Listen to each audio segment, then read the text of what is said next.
Okay, so we are starting with interpretation of financial statements. Now in your ACCA, this can come up to 20 marks as well. This can come up to 20 marks as well. BCom lecture just got over. Okay, so should we wait for 2 more minutes for people to join in? वहां से रुक जाते हम लोग को break नहीं रहता है, कह रहे दिन भर एक के नहीं पीछे एक लेक्चर रहती है क्या? नहीं सर कहाँ अच्छा है, good, then you will be used to the corporate life. It's a good thing that you guys don't have a break. Okay, exam में भी इसका फायदा होगा. लगातार 3-4 घंटे क्लास में बैठने का आदत है तो एग्जाम में भी तुम्हारा माइंड डाइवर्ट नहीं होता है. सब माइंड नहीं थकता क्या? हाँ, तो थकना चाहिए ना. माइंड पे जितना प्रेशर होगा तो 3 घंटे के एग्जाम में थोड़ा सा माइंड रिलैक्स हो जाएगा ना कि 3 घंटा ही काम करना है. दिन में 8-8 घंटे का काम करने का आदत रहेगा तुम लोगों को तो एग्जाम में माइंड को कुछ लगता नहीं है फिर. So look at it as if you are being prepared for the exams. Okay. So now in section C, let us say if this is for 20 marks. Okay. If interpretation of financial statements is for 20 marks, 8 marks, around 8 to 10 marks will be for numericals, and baki pure 12 marks, 10 to 12 marks will be for what? Will be for your analysis. Okay. So analysis is very important. Analysis or interpretation is very important because many of the students they solve the numericals correctly. ठीक है, वो बोलते हैं हम लोग ने ratio perfectly solve किया but we have not got 20 out of 20. Why? Because it is not ratio, it is ratio analysis, it is interpretation of financial statements. Okay, so analytical part will be more. With each ratio you should understand how to analyze that particular ratio. Okay, you cannot just say that this is the ratio is high so it's good for the company. That is not an analysis. Correct? Analyze means what? If I want to make an analysis, I will either compare with another company, right? Or I will compare with my own company with the past year figures. That is how you are going to analyze each and every ratio. Okay, I am repeating myself again and again. Numericals is very low. 40 to 50% will be numericals. Okay, and then your 50 to 60% will be your analysis. So if you don't do the analysis properly, you are not going to score marks. Okay, so each ratio you should know what to write, and I'll tell you what to write in each ratio. Okay, so for example, before we start all this, you guys have read about current ratio, na? Current ratio पता है सबको? Yes, sir. That is what? Current assets upon Current liabilities. current liabilities. ठीक है, तो I'll just see if you are able to analyze. तो मेरे को समझेगा कितना मेरे को पढ़ाना है. Okay, so let us say receivables are 100,000. Okay, payables are, sorry, I'll say stock is inventory is again 100,000. Okay, cash is 10,000, and payables is, let us say, 1,05,000. Okay, what is the current ratio? So 2. 2 is the current ratio, right? Because current asset will be the sum of all of these. Current assets will be the sum of receivable, inventory, and cash. That is the current assets. And current liabilities will be only payable. Okay, so current ratio will be current assets divided by current liability. So current ratio is 2:1. Okay, so now is this a good current ratio or is it a bad current ratio, or is it a moderate current ratio? What do you think? Ideal ratio. It is an ideal ratio. Sure. It is a good ratio, better than the ideal one. It is better than the ideal one. Yes. Any other answers? Ideal क्या है वही याद नहीं है. So ideal is 1. Ideal is Yeah, 1. ideal is 1. Are you sure? 1.5:1. एक शायद minute, ideal is one is a wrong answer. हाँ, if 1.5 ideal is one, एक मिनट ध्यान दो, आइडियल इज वन अगर बोलते हो मींस इसका रेशियो का मतलब समझ लो। हाँ, you have only that many current assets which can just pay off your current liabilities. Okay, so if current liabilities increase, I will not be able to pay off my current if current liabilities increase, I will not have current assets, I will not have enough current assets to pay off my current liabilities. Correct? So 1 cannot be an ideal current ratio. Okay, 1.5 cannot be ideal current ratio, 2 cannot be ideal current ratio, because there is no ideal current ratio. It depends upon the company. ठीक है, अभी ध्यान दो. You guys are saying, many of you guys are saying कि this is a good current ratio. I'll say this is a bad current ratio, because यहाँ पे देखो, हाँ, कैश कितना है? How much is the cash? 10,000. 10,000. And majority of your current asset, majority of the current asset is what? Is receivables and inventory. Receivable मतलब हाथ में cash है क्या? No. बराबर. Receivable means cash is not yet received. Cash is not yet received. Inventory means what? We have produced the goods. It is lying in my stock. It is not yet sold. It is not yet sold. So again, cash is not received. Again, cash is not received. Correct? Now, is there a chance that cash, some of the cash will not be received of these? Bad debts होने का chance है. Yes. Correct? Non-moving inventory होने का chance है. What is a non-moving inventory? Which is not being able to be sold. Okay, that is called as a non-moving inventory. Okay, so यहाँ पे पैसा अटक गया है क्या अपना? लग गया। Yes, sir. Correct na? Our money is stuck due to higher receivables and higher inventory, and our cash is very low. Okay, so too much of current asset is also bad thing.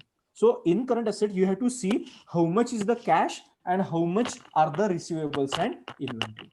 Too much receivable is also bad, and too much cash also is bad. Okay, so there is no concept of an ideal current ratio.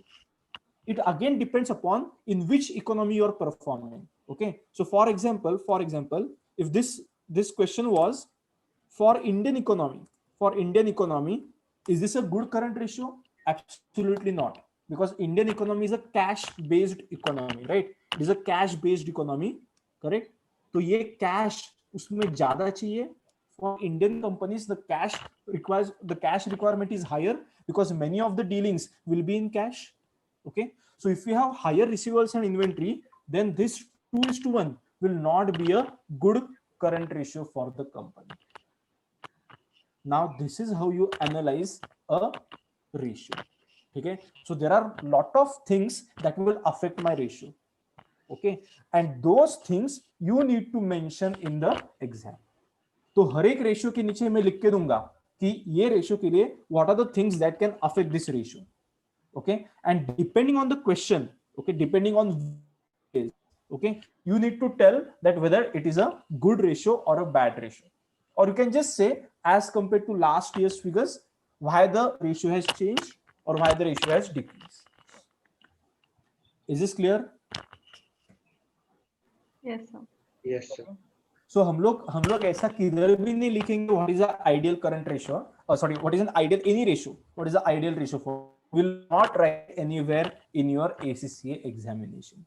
BCom के लिए ठीक है 2:1 is the ideal current ratio, but in ACCA you will need to see in that current assets are double than current liabilities ना, तो double में receivables का कितना है और cash का aspect कितना है, that will change your answer.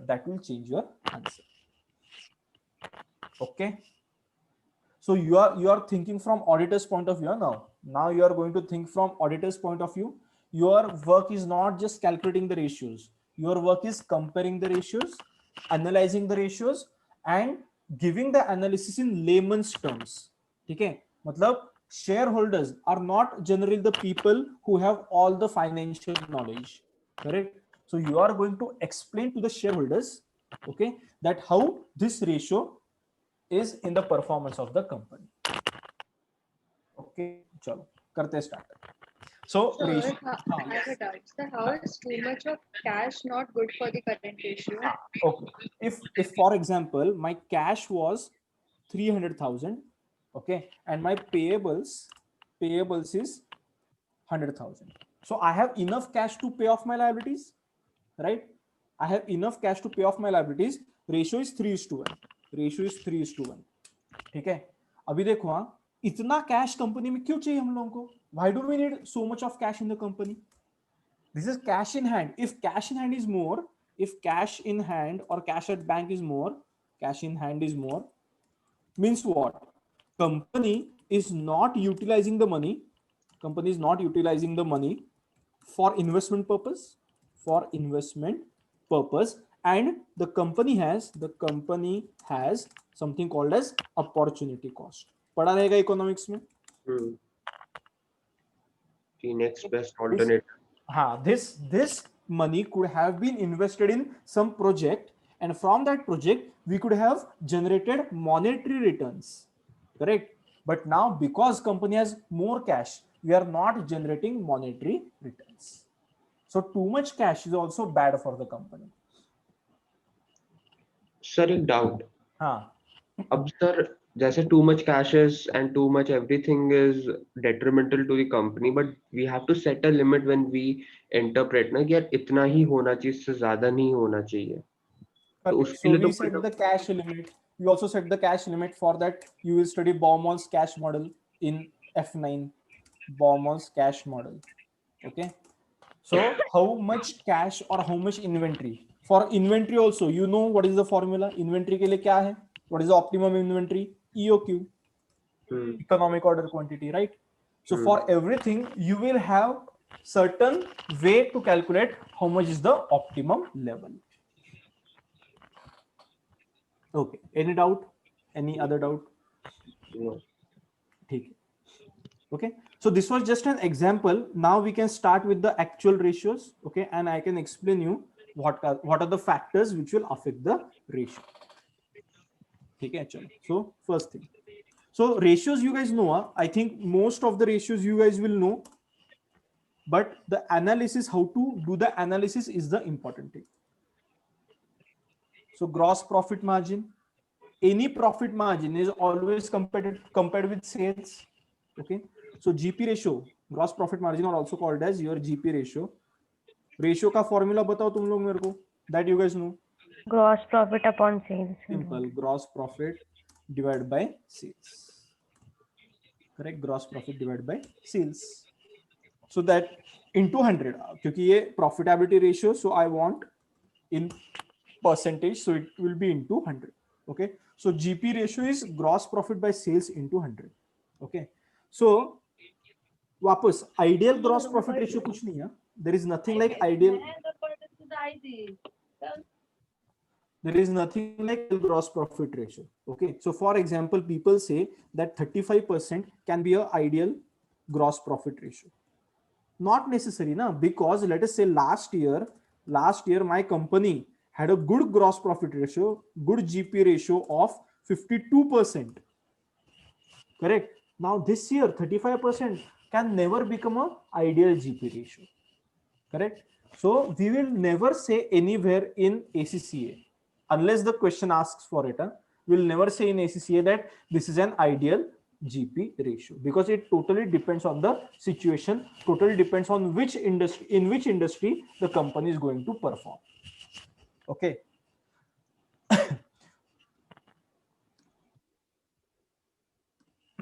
Okay, so next thing, so now how is gross profit ratio affected? Let us say gross profit is increasing or decreasing. Okay, gross profit is increasing or decreasing. What are the factors affecting the GP ratio? You guys tell me. पता है तुम लोगों को? So the So sale price. Perfect. Selling price. Because if selling price changes, my sales changes. If my sales changes, what happens? If my sales changes, my GP ratio, my denominator changes, and my GP ratio will change. Okay, that is one thing. What are the other things that might affect my GP ratio? cost. Cost of sales. Cost of sales, correct, because GP is since GP is equal to what? GP is equal to sales minus cost of sales, right? So if cost of sales changes, so cost of sales में क्या क्या आता है? So if cost of sales changes, GP will change. GP will change. Correct. So cost of sales में क्या क्या आता है? What all comes under cost of sales? The purchases. Purchases, cost opening. and your production cost. Production cost. Correct. So purchase cost and production cost increases. तो क्या होने वाला है? My GP will reduce. Okay. So for example, if your GP has reduced since the last year, okay. So in the analysis, what you can write? The company needs to check that why GP has reduced. Okay. It may be because of decrease in selling price, or it may also be because of increase in cost of sales, that is increase in purchase cost or the production cost. Okay. Now, this is not just the only thing you will say. You will also say the company needs to see the reasons. Okay. What are the reasons that selling price is affected? Selling price is affected. Correct. So you will not just say that selling price reduces, that will have an impact on GP, but you will also say company needs to analyze, or company needs to find out what are the reasons that selling price is affected. Correct. Is it because of competition? Because of a new competitor, company had to reduce the selling price. Correct. So that is how you are going to analyze your data. Okay. And the third thing that can affect a GP ratio. Tell me, one more thing can affect my GP ratio. What is it? The closing Sales. inventory. Closing inventory आ गया ना, जब मैंने production Right. cost निकाला, when I calculate cost of sales, I am calculating that. Okay. When I calculate my cost of sales, I am focusing on that as well. Okay. So third thing will be sales mix. Okay. What do you mean by sales mix? Have you heard about this term? Yes, sir. Yes. Tell me, what is it? The ratio in which you're selling your different products. Correct. So how many products my company is selling? Okay. So for example, for a company like Patanjali, let us say it decides to discontinue one of its product line. Okay. So Patanjali was in herbal line, Ayurvedas. Okay. And Patanjali was also selling biscuits. So now the Patanjali decides to discontinue its Patanjali biscuits product line. So now what will happen? It has changed its sales mix. If it has changed its sales mix, its GP ratio will be affected significantly. Correct? So example, change in product line, or if it has introduced a new product line, okay, it will increase your GP ratio. There is a chance that it will increase your GP ratio. Okay, so doubt is all ratios have common interpretation just according to the question. No, all ratios will not have common interpretation, because when I say operating profit ratio, okay, that time operating cost will be more significant than your cost of sales. Okay. Yes. So understood the first thing. If GP ratio is asked, what all we need to focus on. Okay, then you can also write like someone's inventory. Okay, obviously inventory will affect my GP ratio. Inventory will affect my GP ratio. How much is the inventory? Okay, how much inventory I have, taken as non-moving sales, slow moving inventory. Okay, so what is the percentage of non-moving inventory? What is the percentage of slow moving inventory? Okay, if both these percentages are low, if there is low percentage of non-moving inventory or slow moving inventory, it means that inventory is easily converted into sales, and sales are higher. If sales are higher, my GP ratio will be again affected. Okay. ठीक है. So depending upon the question, you need to see out of all these factors, okay, what is the factor in the question that is affecting our GP ratio. ठीक है, clear everyone? Can you please explain the sales mix part again? Okay, sales mix parts means what is the proportion of sales of all my departments in the total sales of the company. Correct. So I think someone is not muted. Okay, yeah. So sales mix का example क्या दिया मैंने? Patanjali is having two divisions. Let us say Patanjali Ayurveda, Ayurvedic products, correct? And your Patanjali biscuits. Patanjali biscuits. Okay. Now Patanjali says we don't want to continue the Patanjali biscuit line.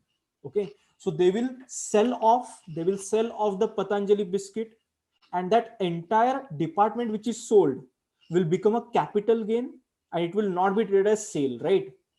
It is not a sales. हम लोग ने product बेचा तो sales में लिखेंगे, पर पूरा product line बेचा, so that is not a revenue income, that is a capital income. Okay, so that will not appear in sales. Okay, so that will affect my sales mix. Okay, sir, understood. Thank you. Okay, yeah. Yes. Okay, so in GP ratio you can focus on these four. Okay, you can focus on these four while describing, while analyzing your answer. Is this clear, guys? Yes, sir. Okay, Yes. next let us see the next one. So that was the first ratio. This is the first ratio, gross profit margin. Okay, now let us do the second ratio, operating profit margin, or you can also call it as operating profit ratio. Operating profit ratio.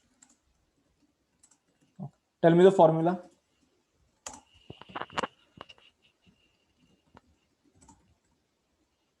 Operating profit by sales into 100 ना, जैसे GP ratio was GP by sales into 100, so operating profit ratio will be operating profit by sales, the whole thing into 100. ठीक है. So what do you mean by operating profit? What do you mean by operating profit?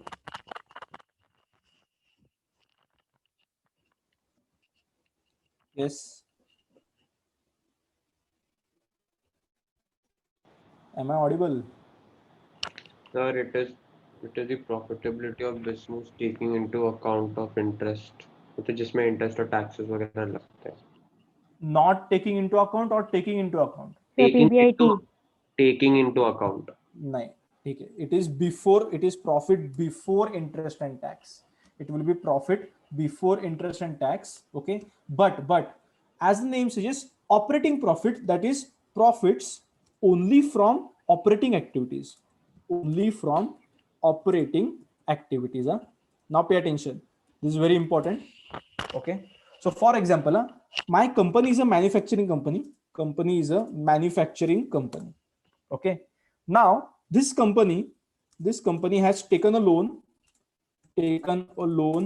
and paid interest on loan, or we can say the company has issued debentures,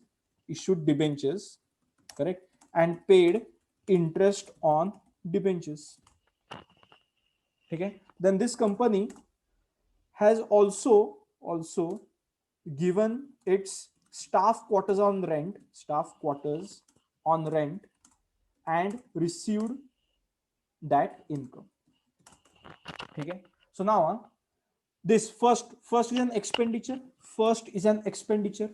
Okay, this expenditure is what? Interest paid on debentures issued. Okay, my company's operating activity is manufacturing. My company is a manufacturing company, right? So my operating activity is only manufacturing. Issue of debentures is not part of my operations, correct? So interest paid on debentures will become what? Will become a non-operating expenses, correct? So these expenditure will be what? This will be a non-operating expenditure, correct? Similarly, my company's main income will be from sale of my manufactured products. My company's main income is going to be from sale of manufactured product. Company has given staff quarters on rent. Okay, company has given staff quarters on rent and it has received that income. So this will become what? This will become non-operating income. Correct? Because my operating income should only be from operating activity. Correct? तो ये दोनों मेरा operating profit में नहीं दिखेगा. Okay, this will not appear in my operating profit. Okay, so operating profit is what? Operating profit is equal to your gross profit and you will adjust for two things: add operating income and less operating expenses. Okay, anything which is not operational, any income or expenditure which is not operational will not be adjusted in gross profit. So that is how I'll get the operating profit. So interest does not come, tax does not come, and other non-operating incomes and expenses does not come under my operating profits. Is this clear? Yes, sir. Okay, so doubt is, could you give an example for operating income? Okay, no problem. So for manufacturing company, what is operating income? Any sale that I make out of my manufactured products will be an operating income. So for example, let us say I am a sugarcane manufacturing company. Okay, so what I have done, sugar manufacturing company. Sugarcane थोड़ी ना manufacturing. So sugar manufacturing company. So I've processed the sugarcane. Okay, and I have ended up making two products, that is my sugar and jaggery. Okay, so these I am selling. I have sold this. So that will come in your sales revenue.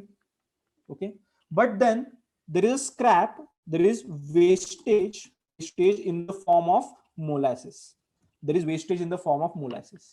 That molasses can also be sold.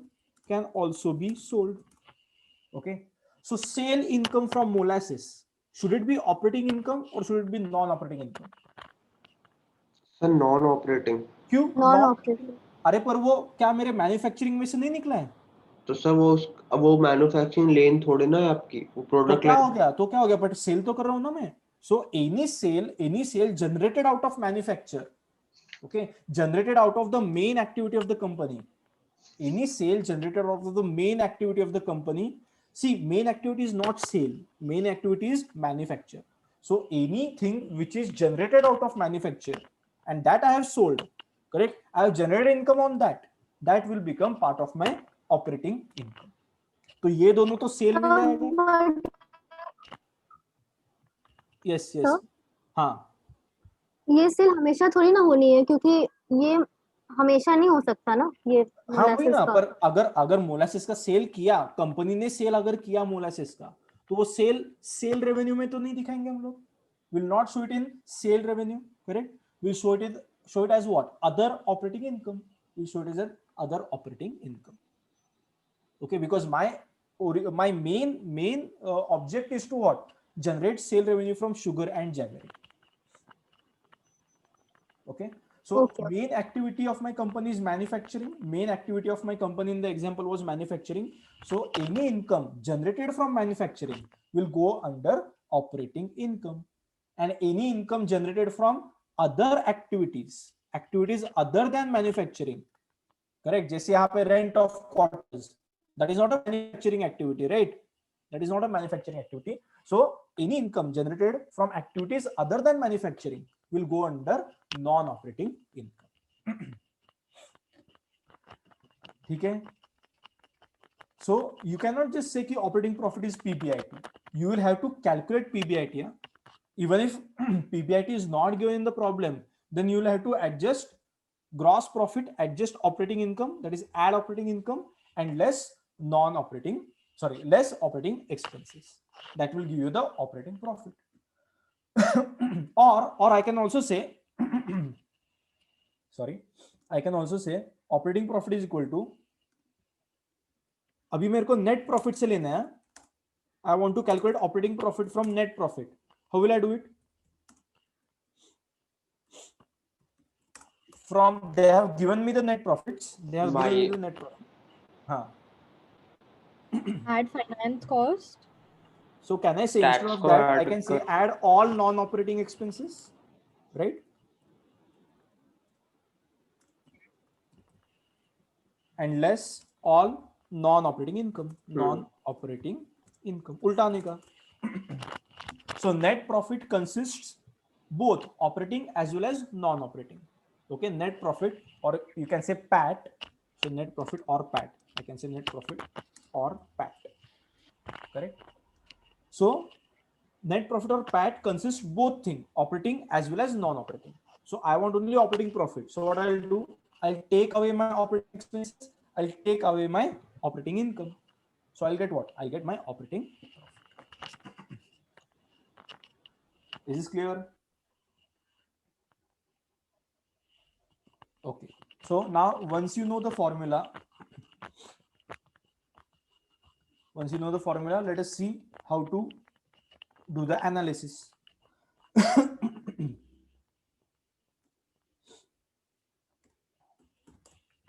Okay. So this is analysis for operating profit. Huh? Okay. So why operating profit changes?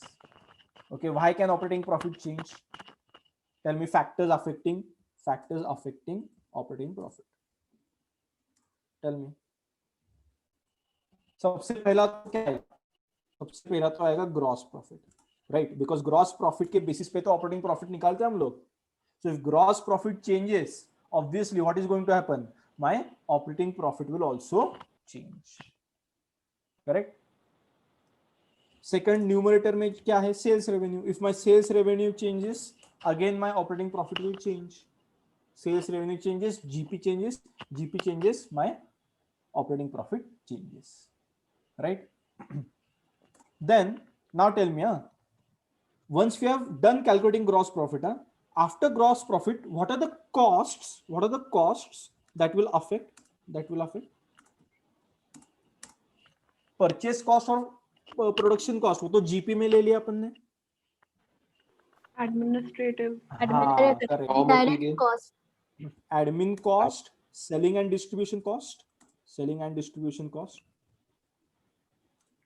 Changes, it will affect my operating profit. Is this clear?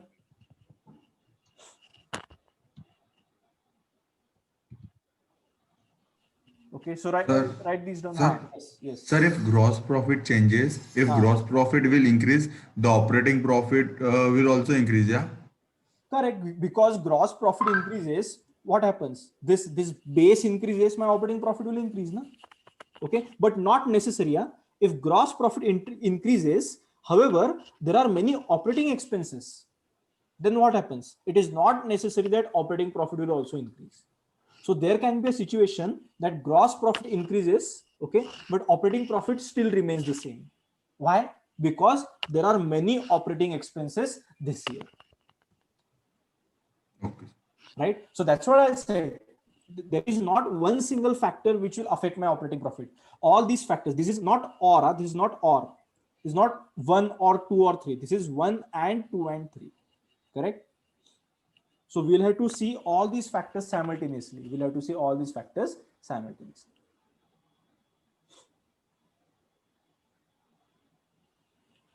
Okay. Now, guys, pay attention. Pay attention. Fourth thing is also important. While you analyze a GP ratio, there is one more thing that is important. Let us say in operating expenses, there is one expenditure which is very significant. Significant means amount में बहुत ज़्यादा है, okay? And because of that, okay, the operating profit has reduced. Okay.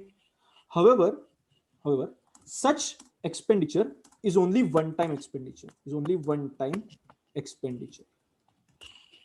Okay. Now, should we take this under analysis, or should we ignore this while analyzing? Ignore. Perfect. Perfect. So there can be a situation that due to one operating expense, okay, due to we call this as what? We call this as, it is known as one-off expenditure. It is known as one-off expenditure or one-off item. It is known as one-off item. Okay, it can be income also, it can be expenditure also, right? It is called as one-off item. So while analyzing the balance sheet, okay, we should not take this into consideration. So operating profit will, so the calculation of operating profit will include that item, okay. But while analyzing, you should specifically mention that the operating profit this year has reduced by, let us say, 20% just because of this one-off item, okay. And shareholders should not worry about this operating profit ratio, because this one-time expenditure will not be incurred for the next 10 years. Okay, because sometimes what happens, this one-off item is not allowed to be capitalized. It is not going to be allowed to be capitalized. तो वो तो हम लोग को क्या होगा, P&L में आएगा. P&L में आएगा तो अपना क्या होगा, operating profit will reduce. Shareholders will start worrying that why operating profit has reduced by so much. So that's why auditor need to specifically mention about this one-off item. Okay, so operating profit calculation will include, in calculation we will deduct that one-off item, but in analysis we should tell specifically that it should not affect my overall operating profit analysis. Okay,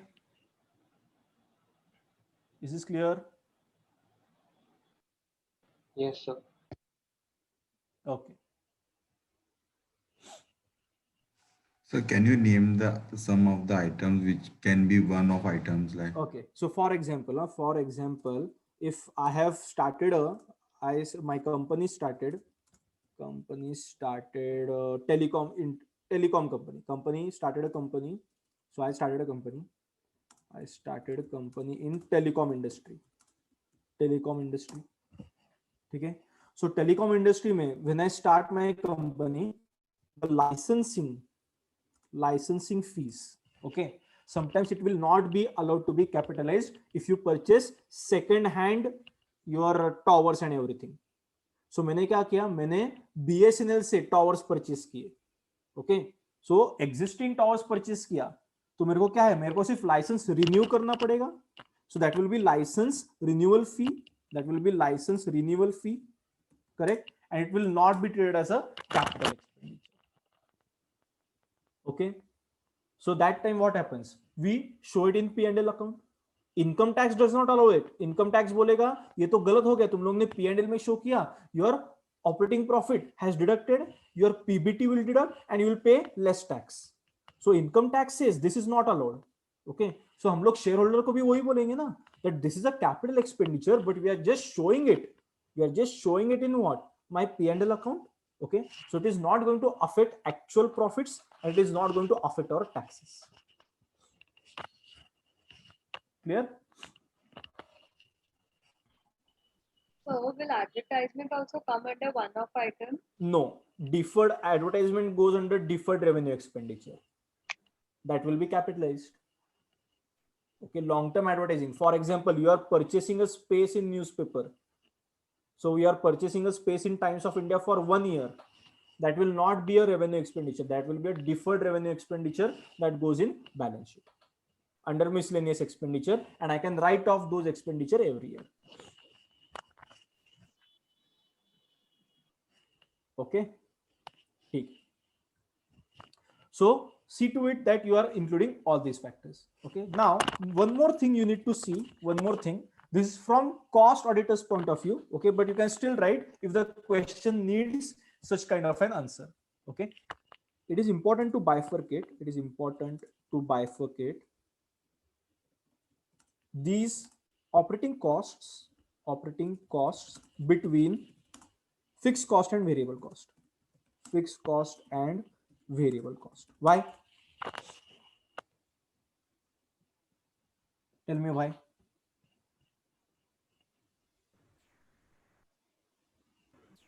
Because in the analysis, only the variable cost will play a role, the fixed Huh. cost is an every year expense, so it doesn't Correct. change Correct. the Correct. So even if in the next years, in the subsequent years, even if the sales start to increase, right? The fixed cost will remain same. Instead of sales, I can say sales volume start to increase, fixed cost will still remain the same. So even if I keep on increasing my production, so for example, in this year, when we are making the analysis, let us say machine was running at 25% capacity, 25% capacity.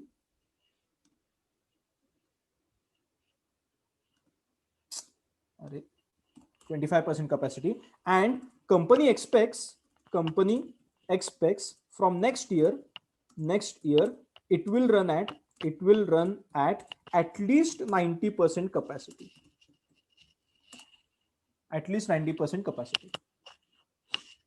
okay. So now in this case, what is the meaning? That this year we are running only 25% capacity, but fixed cost to pura 100% आएगा ना. Fixed cost will be incurred as if we are running the machine at 100% capacity. For example, rent of the factory. Okay, जिसके पास से factory rent पे लिया है, he does not care whether the machine is running at 25% capacity or 90% capacity. He will be expecting 100% rent. Okay, so this year my operating cost will be more as compared to other profits, and my operating ratio will be very less. Okay, but from the next year, from the subsequent year, what happens? My operating profit will increase because of sales. Okay, my fixed cost will still remain the same, and next year onwards my operating profit will be significantly more. That's why it is important to bifurcate this operating cost between fixed cost and variable cost, especially if you are having different capacity of volume in each year, especially if the company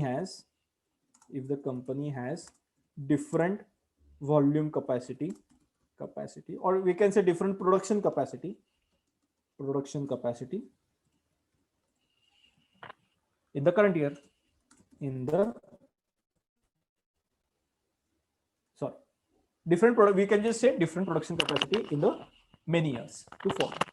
So for example, abhi corona mein, ठीक है, due to COVID-19, tell me the operating profit ratio, will it be high or will it be low? Low, correct. Because why? People have already taken their premises on rent, their offices on rent, their godowns on rent, correct? And their production has not been at 100% capacity. So because of that, what is going to happen? My operating profit will be lower. Doesn't matter. Okay, it should not affect to the shareholders, because as an auditor I'll write it that only in the current year we are still incurring fixed costs, but our sales were reduced. But in the subsequent years this will not be the case. Okay, sales will be higher and fixed cost will still remain the same.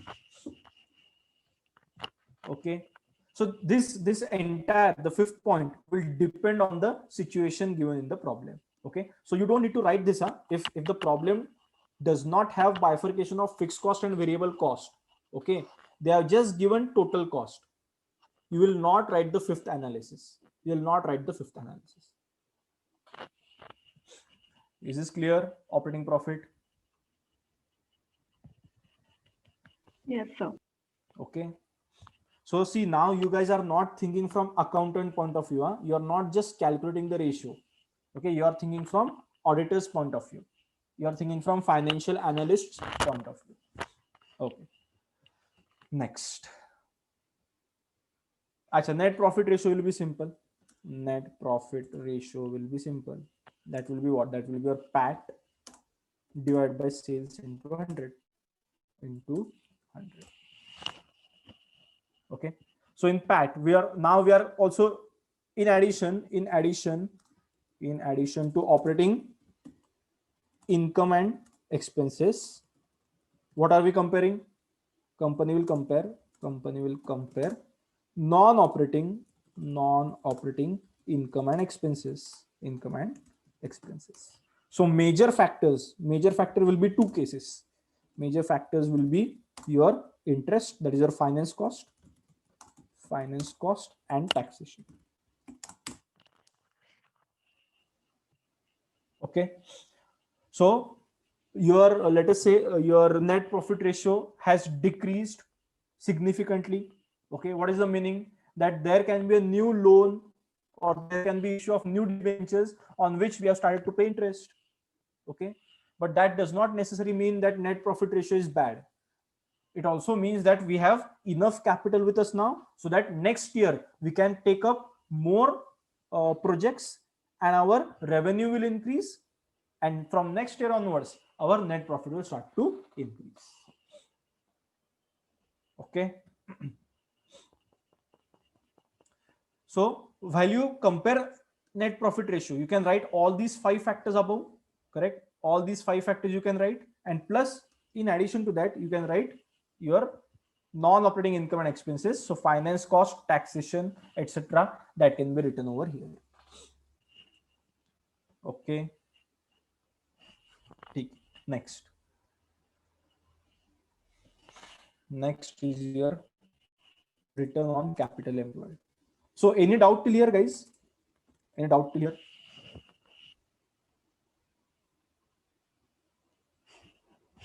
अरे सो गए क्या सब लोग?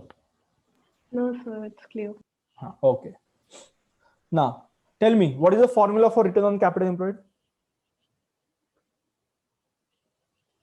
PBIT divided by capital employed.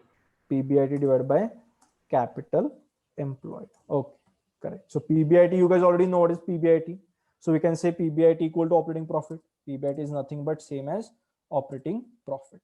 So before paying out the outside liabilities like interest and taxation, so return on capital employed is always the profit before paying off my interest and taxation. So PBIT is operating profit. And what is capital employed? All your assets minus non-current current liabilities. All assets minus Current liabilities. current liabilities. बराबर है क्या ये formula? So there are two ways to approach it, right? Okay, what is the other way? Equities plus non-current liabilities. Correct. Equal to equity plus non-current liabilities. Okay, so any liabilities which we can put it in our business. Okay, any capital which we can put in our business will come under capital employed. So as the name suggests, capital which can be employed in the business. So for example, if I want to purchase a plant and machinery, if I want to purchase plant and machinery of, let us say, $1 million, okay, I can use it using equity. Okay, I'm using retained earnings. Correct. I can do it using my preference share capital. I can do it using my debentures and bonds, debts. I can use it doing my loans. Okay, but I cannot sell off my I cannot use my current liabilities and purchase plant and machinery, right? If I don't have enough capital, I can issue equity capital, I can issue preference share capital, I can issue debts, I can take a loan.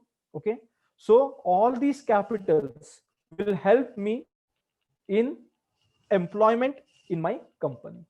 Okay, so that is what, for purchasing plant and machinery worth $1 million, I can use all these capitals. So that will be what? Capital employed will be equity plus non-current liability, or it can also be all assets, but I'll say all assets except fictitious assets minus current liability. Reserves, what about reserves? Because we have taken retained earnings, right? So retained earnings means we are talking about reserves. So when I say in finance or in accounts, when I say equity means equity plus reserves. Always remember, whenever I say equity always means equity plus reserves. Okay, so people never call equity and reserves separately. People never call it separately, equity and reserves. Whenever they say equity, it means equity share capital plus all kinds of reserves and surpluses. Okay. Yes. Next. Okay. So next doubt is why accept fictitious asset? Okay. Okay. Now see, now see. If I'm going to value my company, let us say my company wants to acquire Nisi's company. Okay. So Nisi is saying, I have many assets. I have plant and machinery. I have plant and machinery. Then I have furniture and fixtures. Correct. Then I have my receivables. Okay. And I also have preliminary expenses in my balance sheet. Preliminary expenses.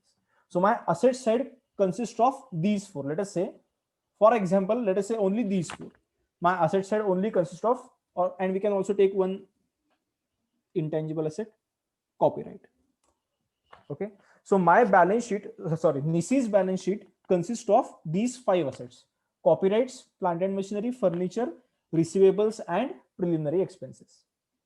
Now, an outside company, my company wants to acquire Nisi's company. Okay. I will take over all assets of Nisi, except what? Except these preliminary expenses. Or we can also say, if this has deferred revenue expenses, correct? So all these are what? All these preliminary expenses are not my actual asset. These are not my actual asset, but all the others are actual assets. I'll tell you why. Because the definition of asset says, what is the definition of asset as per IAS 16?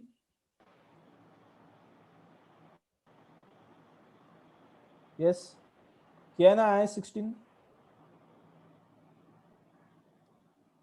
Something that brings economic value in. Correct. Future economic benefit, which will generate future economic benefit. I'll take only that up. Okay. So future economic benefit. So preliminary expenses is not going to generate any future economic benefit. So I'll ignore that. So capital employed will be what? All assets except fictitious asset minus current liabilities. So it will give me what? It will give me equity plus non-current liabilities. It will in short give me employable capital. It will give me employable capital. Okay, so another doubt is why we are not subtracting all liabilities, just only current liability. Because if we subtract current liability, what is the remaining thing from the balance sheet? Remaining from the balance sheet will be what? Equity plus non-current liability. Correct, no? So it can be either of the way. It can be either of the way. Okay. So that is the formula for return on capital employed. Return on capital employed will be PBIT divided by capital employed. It will be PBIT divided by capital employed. Okay. So if capital employed is not given in the question, you need to find out the capital employed. You need to find out the capital employed. Okay.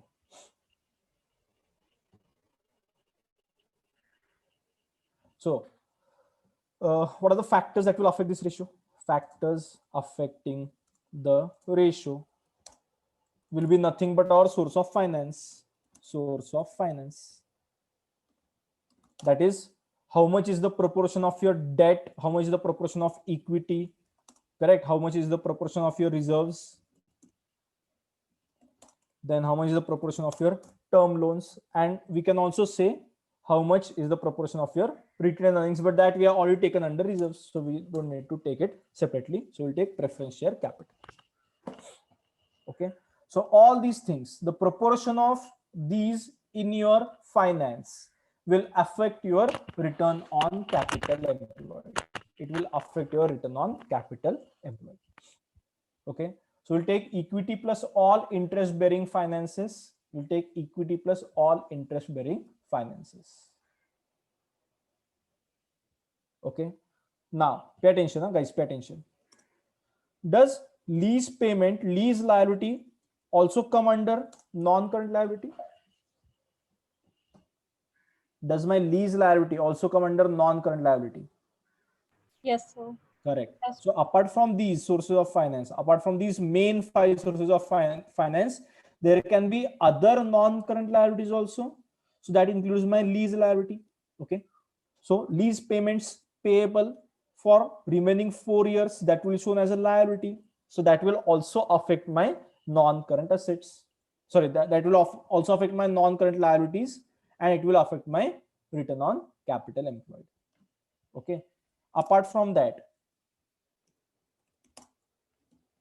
will this affect? Yes. Correct. Again, deferred tax liability is again a part of non-current liability. It is a part of non-current liability. So it will also affect my return on capital employed. It will also affect my return on capital employed. Is this clear, guys? Yes, sir. Okay. Now pay attention. Huh? Here, as I said before, capital employed can be all assets except fictitious asset minus current liability, or capital employed can also be equity plus non-current liability. Huh? So here these assets should it be before realization, before revaluation or after revaluation? After evaluation. After revaluation, correct. So all I will say all assets as per IFRS 13. What is IFRS 13? Fair value. Fair value measurement, correct. So fair value measurements means what? After adjusting for all kind of different evaluation. Okay, so that will give me what? That will give me the correct value of assets. So here I'll also take into consideration revaluation on assets. Revaluation on assets. Okay, so now guys pay attention. Huh? Can I also call this as, can I also call it as something like net assets from consolidation? Correct. Net assets from consolidation. Yes, sir. Yes, sir. Equity plus reserves and surplus, correct, plus your fair value adjustment. Okay, and here I can also add non-current liabilities, other non-current liabilities. Sir, the revaluation on assets, right? We only consider when we're doing an asset wala method, na? Because in the other method, it will only be Obviously. provided in reserves. Correct. It will be provided in reserves, so that will not consider. Okay. Okay, only in fair value method, but almost everywhere companies prefer using fair value method. Correct. Okay, sir. If it is a service oriented industry, it will not use fair value method, but all industries other than service industry will always prefer using fair value adjustment method. Okay, so that's why the revaluation on assets will also be considered while calculating your return on capital employed. Okay, so there is a doubt. Can you explain deferred tax liability again? Okay, so what is deferred tax asset or liability? Have you done this, AS? No, sir, we haven't done that. The Okay. people who give in December. Okay. So deferred tax liability, I'll just explain deferred tax liability. If tax payable as per income tax is more than tax payable as per accounting standards. Okay, it will be what? It will be a deferred tax liability. It will be a deferred tax liability, because sometimes, okay, in some form, what happens that you go for the concept of substance over form. Have you heard this? In some cases, you go for the concept of substance over form. Means what? We will always consider what is important as per reality than what is written under the accounting standard. Example, I'll just give one simple example. Okay, as per AS, we can do depreciation by straight line method or WDV, whichever the company wants, right? Whichever the company wants. Okay, so let us say company goes for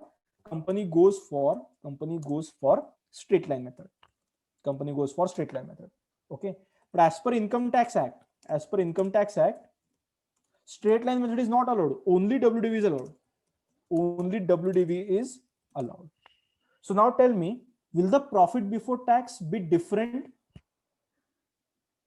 Not in first year. First year it will be same. First year as per SLM also depreciation is same, and as per WDV also depreciation is same.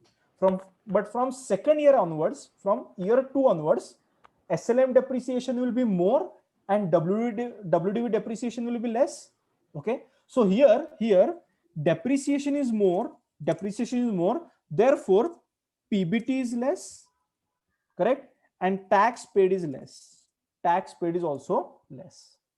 As per WDV, depreciation is less because depreciation keeps on reducing, right? Therefore PBT is more, okay, and tax paid is more. Tax paid or payable should be more. Tax payable should be more. Correct? So then this becomes what? As per income tax, you have paid less tax. Correct? So as per income tax, you have paid lesser tax.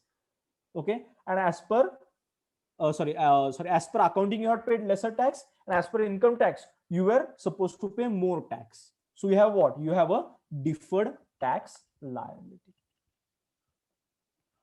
Okay, so that is also what? That is also part of a non-current liability. So we will have to see this also while we compare your return on capital employed.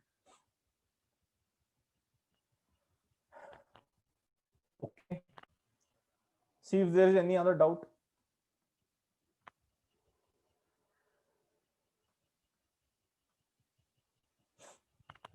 Okay, now guys, pay attention. Now one more question I am going to ask you. Let us see. So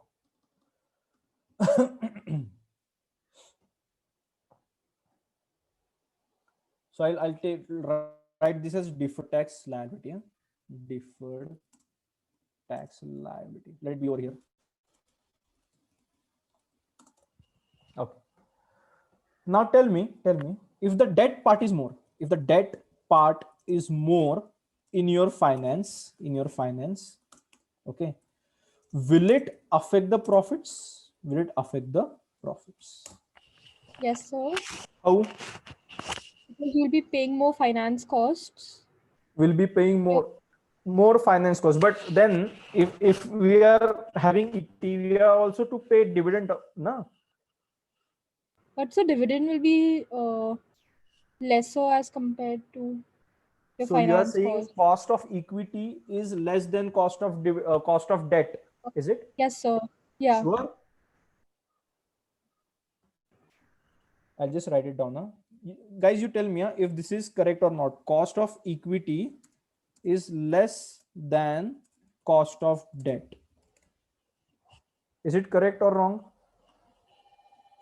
It's okay because you guys haven't studied finance till now. So even if you don't know this, it's okay.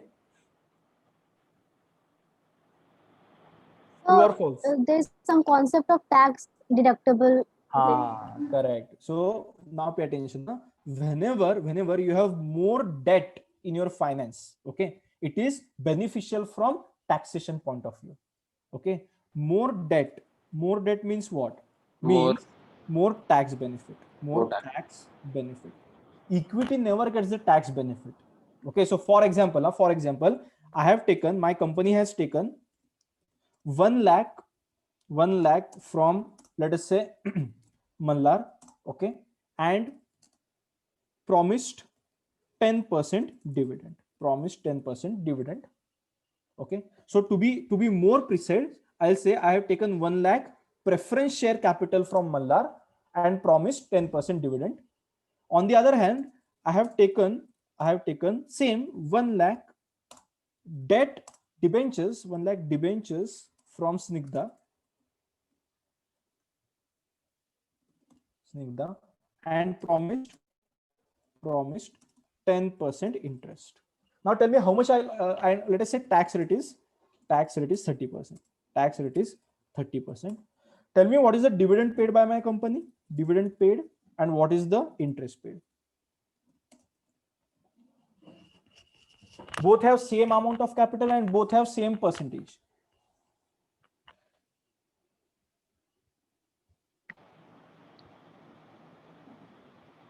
So 10,000 to dividend chayega.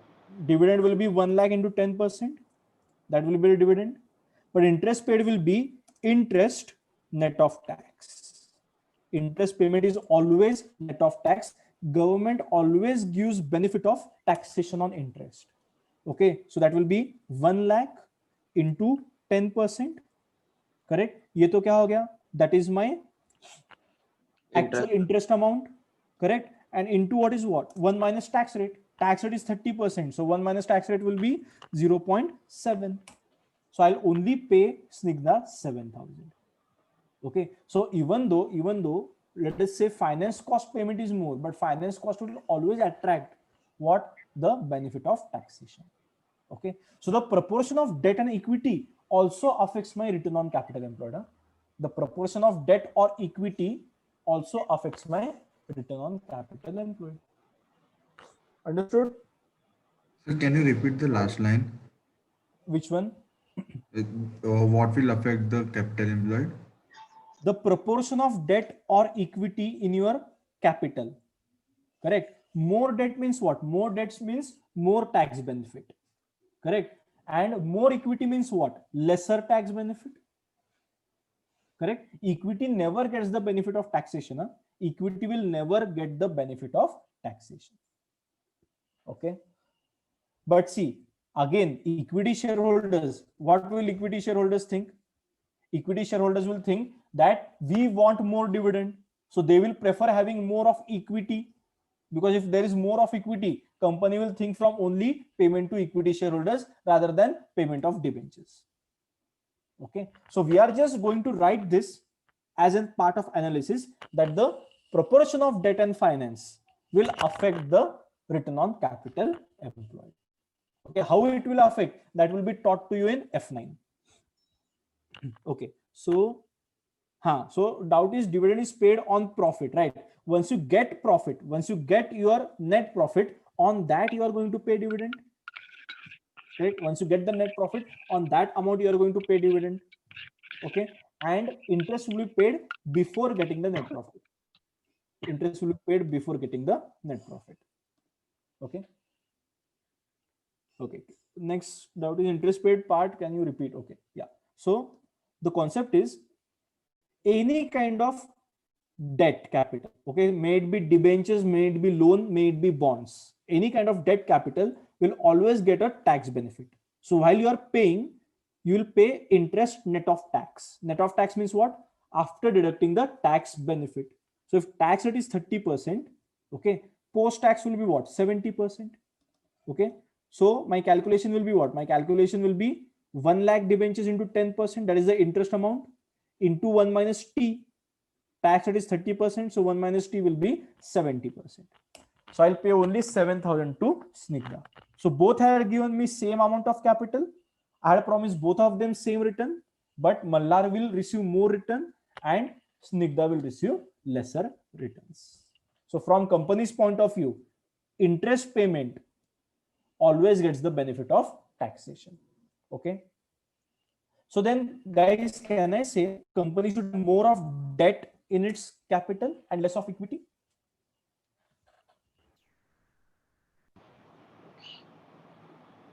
Is it correct? If debt gets tax benefit and equity does not have any tax benefit, in a country like India, where tax rate is, corporate tax rate is 30% plus other cess. Okay, so let us say let us just assume 30%. Okay, so is it always beneficial to have more debt than equity? Yes, sir.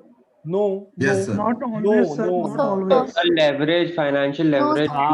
Correct. Because see, equity always has the benefit of retained earnings. If I don't have enough profits, I can convince my shareholders that guys, this year I don't have enough profits, so I cannot pay you dividend this year. I'll pay you dividend next year. But you cannot convince your banks like that, no. You cannot convince the bank that this year we have less profit, so we'll pay you lesser interest and we'll pay you more interest in the next year. So debt has that financial risk. That is more risky, correct? That is more risky. That has that financial risk. Okay.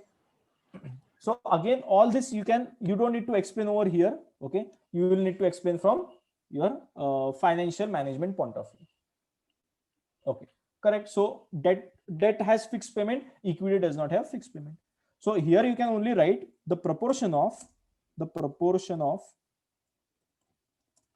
debt and equity in the capital also affects the return on capital employed. Return on capital employed.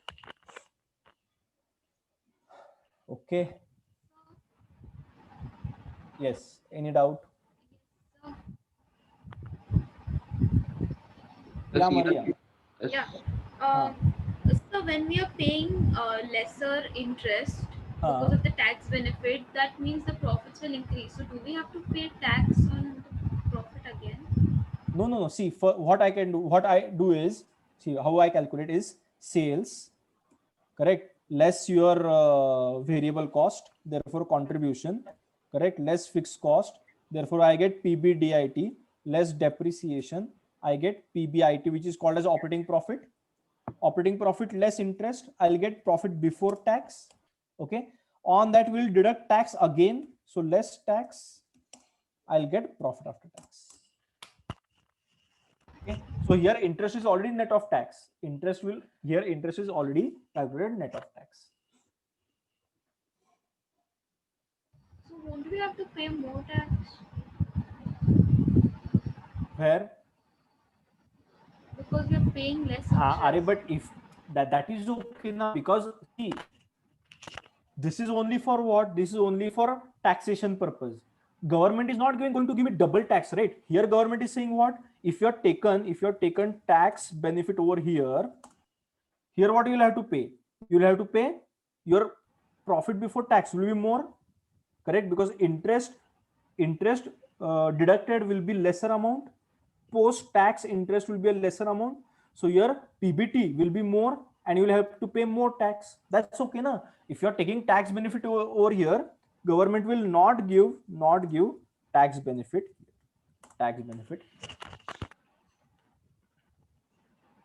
Okay, you can only have one tax benefit. Double tax benefit will not be given by the government. Is this clear? So indirectly we have to pay to the government. What we are not Yeah, paying. we have to pay to the government. But see, in this case, pay attention. In case of dividend, now guys, pay attention. In case of dividend, what happens in reality? Dividend paid is 10,000 and company itself has to also pay dividend distribution tax, DDT. Okay, so means company is paying the entire 10,000 plus company is paying what? Company is paying DDT. Here company is only paying the 7,000. Here company is only paying the 7,000 and then company pays the tax.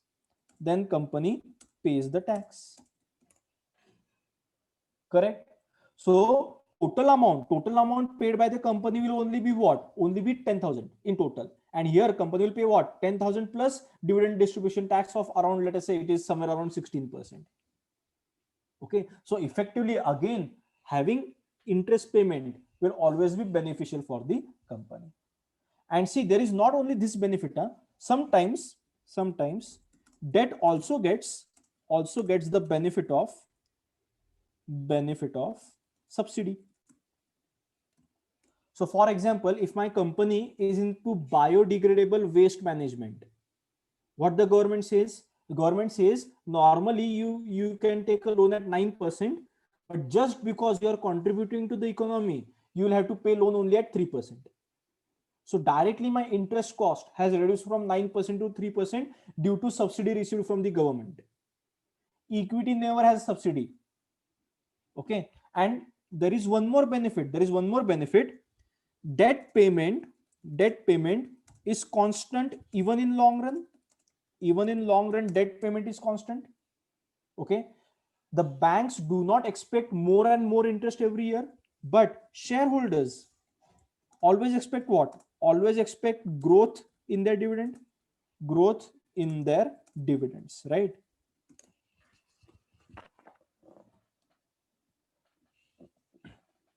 So that's why companies say that, having debt proportion becomes cheaper. Having debt proportion in your capital becomes cheaper.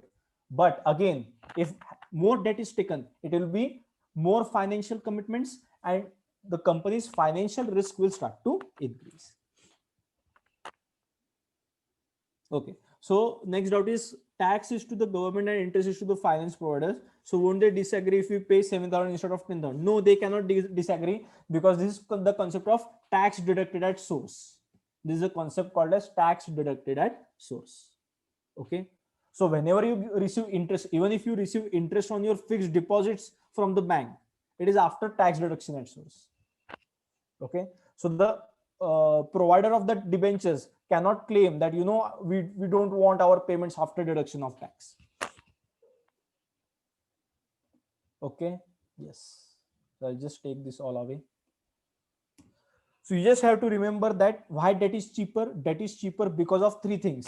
One is the tax benefit, second is your subsidy benefit, and third is your interest does not have growth rate, whereas dividend has growth rate. Okay, but still many companies go for more of equity. Why? Because equity does not have that financial risk. Equity does not have that financial commitment. Okay, they can retain the earnings, they cannot pay dividend, and they can pay dividend in the next year. So the proportion of debt and equity will always affect my return on capital employed. Is this clear? Yes, sir. Any other doubt, guys? Anything else?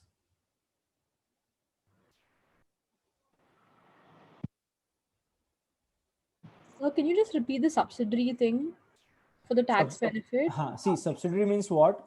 Government sometimes, you know, encourages people to go for debt. Okay. Why? First of all, equity is not in a market which is 100% in control of the government, right? If you take a loan from a bank, government can control that, no? Okay. Yes. So government says we will not provide any subsidy to equity shareholders. We will not provide any subsidy to equity capital. Okay. But if you are contributing to the economy, if your normal loan was at 9%, okay, government will give you subsidy. Government will give subsidized loan at 3%. Means my interest cost, my finance cost has reduced directly from 9% to 3%. Okay, sir, got it. Correct, na? Okay. So that way, debt becomes cheaper in the long run. Debt always becomes cheaper than equity in the long run. Okay. Yes. Now, for example, now in the example, let us say I give another example and I say that the company is right now in an capital intensive industry and not labor intensive industry. Have you studied these terms in economics? Capital intensive and labor intensive. Yes, sir. Yes, sir. Yes, sir. So will it affect my return on capital employed? Yes. Obviously. Yes, sir. If it is more into capital intensive industry, it will require more capital employed. Correct. As compared to that, your profits will not be that high, and your ROC will be affected. So that is a 6th point that can affect my return on capital employed. Okay. So if, for example, in ACA exam, they say that company is a very technologically advanced company. Here only you can understand that it is a capital intensive company. It is in the capital intensive industry and it will affect my return on capital employed. Okay. Next.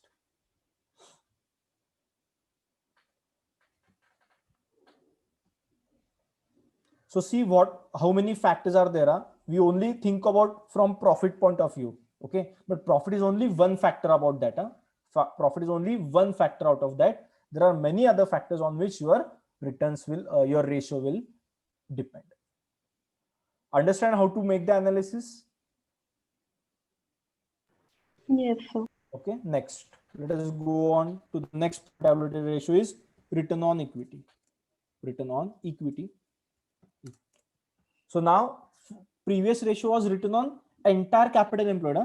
Previous ratio was return on entire capital employed. Now we are only thinking about equity. Now we are thinking only about equity. So tell me, what will be the formula? Should I take PBIT again here?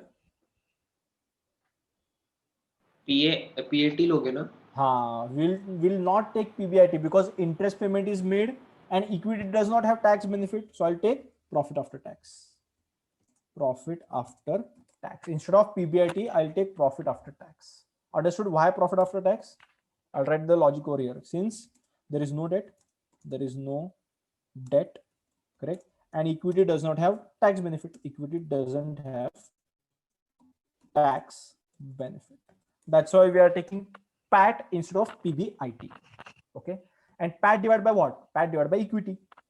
And here when I say equity means what? Equity plus reserves. Huh? Here when I say equity, this will become equity plus reserves. Okay. So that is the difference between return on capital employed and return on equity. Okay. Factors are again the same. Huh? Factors are again the same. How much is the proportion of debt and equity? Whether the company is capital intensive or labor intensive. Okay. How much is, so now here I will not need other sources of finance. Huh?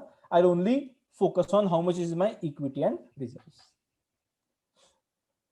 Okay. All these other non-current liabilities will not be relevant.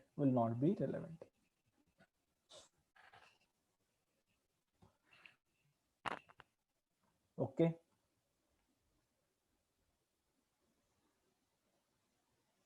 Now guys, pay attention. Huh? All this can also be asked in your section A questions. They can give you a scenario, okay? And they can ask you anything from the analysis part.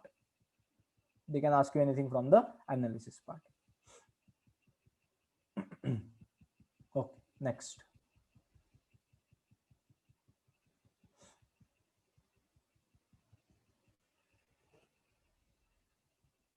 Any doubt till here? Anyone has any doubt? Okay, let us go on to the next thing. So we have completed our profitability ratios. Okay, but there is one more ratio in profitability which we can take is your net asset turnover. Why this is taken under profitability ratio, that also I'll explain. Net asset turnover. In any turnover ratio, guys, okay, turnover will be in the numerator, and other figures will be in the denominator. So here that will be what? Turnover upon net asset. It is nothing but turnover by net assets, right? Turnover by net asset. So here turnover means what? Turnover means your sales revenue. And net assets means nothing but capital employed. That will be capital employed. Net asset will be nothing but your capital employed. Okay. So net asset turnover ratio will be your sales revenue divided by capital employed. Means by employing the capital in the industry, how much sales can the company generate? Okay. By employing the entire capital, all capital, equity, reserves, debt, preference, and loan. By employing all this capital in the company, how much is the sales revenue that the company can generate?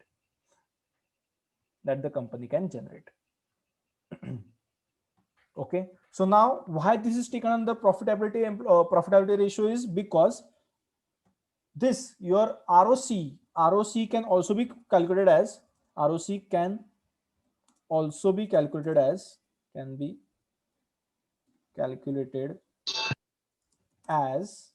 my asset turnover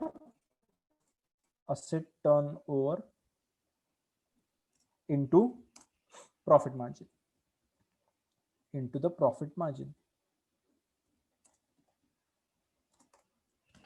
that can also give me return on capital employed.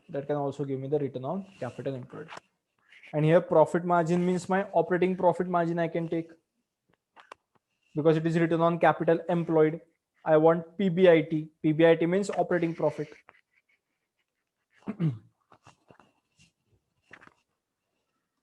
Okay, so if directly you have not been given PBIT, but they have given you profit margin, operating profit margin, you can still calculate ROC.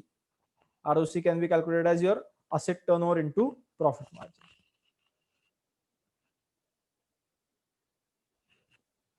Okay.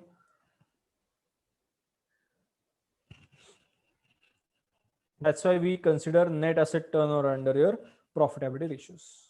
So how many ratios we have done? 7 ratios, I guess, right? 6. Second was okay, 6. Second was this. Third was net profit ratio. Net profit ratio. Fourth was return on capital employed.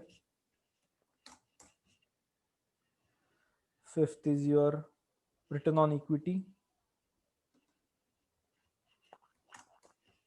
And sixth is your net asset turnover ratio. So these all are my profitability ratio and their analysis. Profitability ratios and their analysis. I'll save this part, and then your liquidity ratios I can take separately in another Excel. So I'll say this as profitability, or I can also call it as performance ratio. Profitability or performance ratio.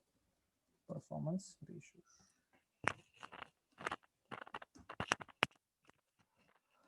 Okay. Next. So I'll open up another Excel.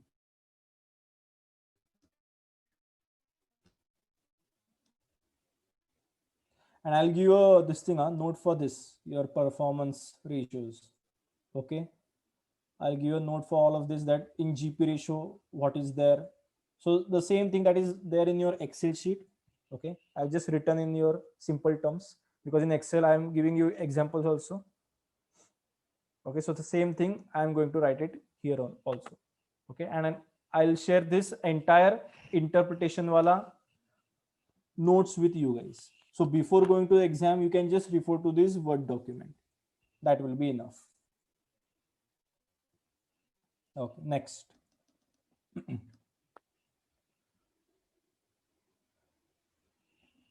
Yes, now you guys are understanding now how to analyze. So, Okay, so it is not just about numerical calculation, it is more about analysis. Why this ratio is in this particular way. Okay, so now we'll take ratios for your liquidity ratios. Liquidity ratios, or your ratios for position of the company.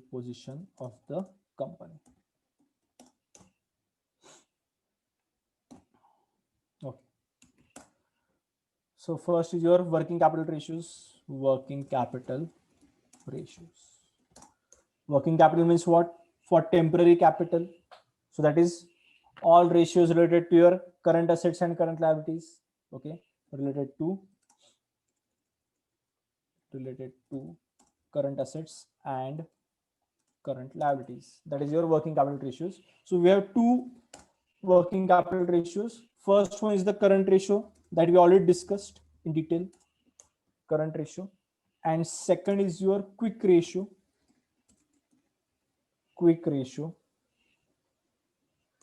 Okay.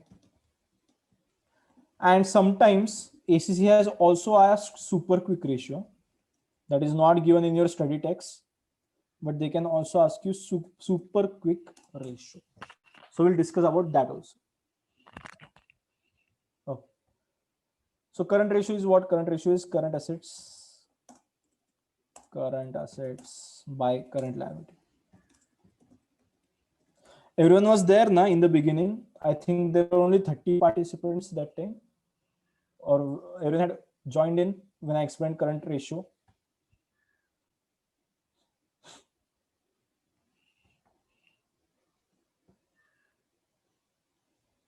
अरे क्या हो गया, सो गए क्या? we were there. Okay.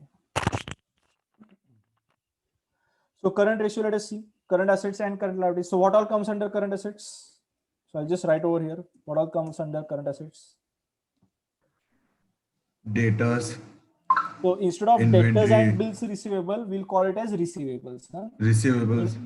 Inventory. In ACCA, there is no concept of bills receivable. Okay. So we'll call it as all kind of debtors and bills ratios under receivables. Okay, receivables, then inventory.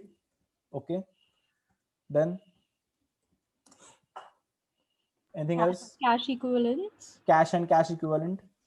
So cash and cash equivalent.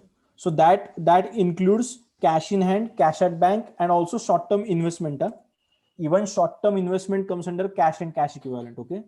So receivables, inventory, cash and cash equivalent. Then anything else? Yes.